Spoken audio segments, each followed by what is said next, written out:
Sunod naming pinuntahan ang bayan ng Basud para sa diin ng tanging mushroom production house sa buong Bicol region.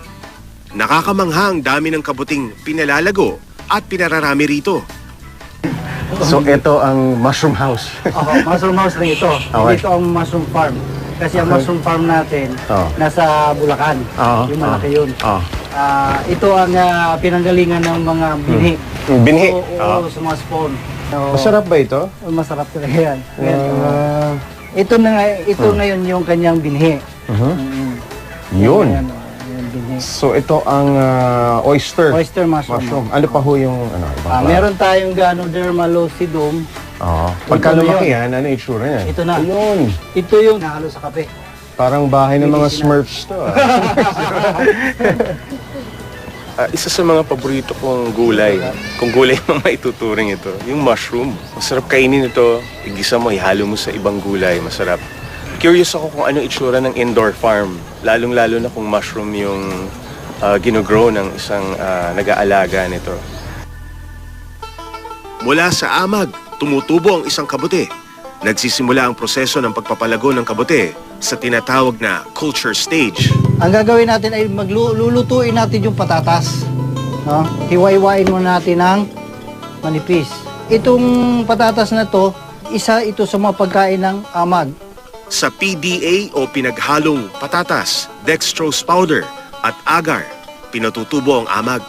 Dadaan naman ito sa prosesong tinatawag na spawning o paggawa ng binhi. Itong hiwa na to, yun ang panglagay na natin sa spawn or spawn na natin. Ibabaw o tagiliran, okay lang. Sunog. After 3 weeks, ito na resulta. Kapag tumubo na ang amag, saka ito dadaan sa composting. Dito natutubo ang kabute na siya namang aanihin. Sumatotal, aabot sa 30 araw ang aabutin para palaguin ang isang kabute. Pinatikim sa akin ni Teddy ang sariwang kabute na sinahog sa iba't ibang putahe. Ito naman yung native chicken with mushroom.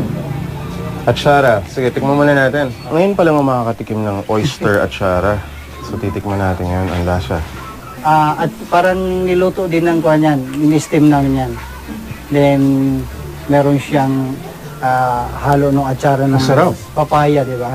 Mangasim-ngasim na parang medyo parang pickles. Matamis-tamis. Oo, Yeah, pickles. Parang Yun yung pickles. Yun na yun, ha? Oo, yun na yun. Pickled mushroom. Masarap. Stick Ano, mo. ano? Ayun. Yan ang pinaka-the best. Tikman natin to. native chicken with mushroom. Tingnan natin. Yan ay ginataan. Tikman muna natin yung mushroom. No? Ginagamit na pampalasa? Pampalasa. Wala na ho kaming nilalagay na seasoning dyan. Okay. Ang pampalasa Mushroom. yung mushroom. Ito yung manok. At saka yung naglalasa na yung mushroom dyan.